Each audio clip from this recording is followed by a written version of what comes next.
చంద్రబాబు నాయుడు గారికి కానీ లోకేష్ గారికి కానీ బీసీలు అంటే ఎప్పుడు కపట ప్రేమే.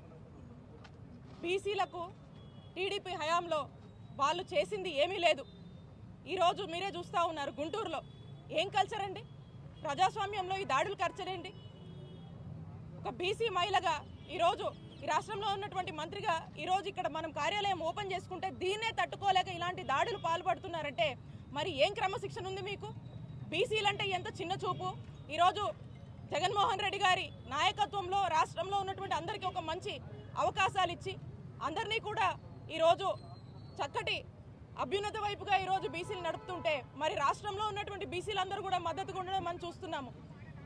ఒకవైపుని ఇలాగుంటే మరి టీడీపీ వాళ్ళు చేస్తున్నటువంటి దాడుల ద్వారా ఈరోజు జరిగినటువంటి ఈ దాడే మరి ఏ విధంగా బీసీల మీద ఉన్నటువంటి చిన్నచూపు కానీ బీసీలు అంటే ఏమాత్రం కూడా గౌరవం లేదనేది స్పష్టంగా ఈరోజు ఈ దాడే మనకు అర్థమవుతా ఉంది.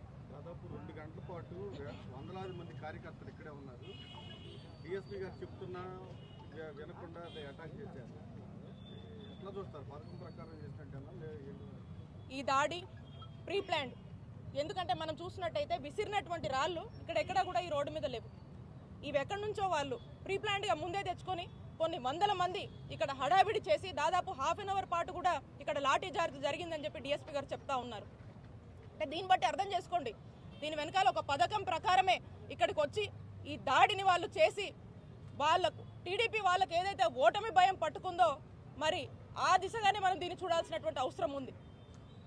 సో కాబట్టి ఇది ఖచ్చితంగా ప్రీ ప్లాన్డే. దీని వెనకాల ఎవరున్నా కూడా వదిలిపెట్టము అని చెప్పి తెలియజేస్తున్నాను.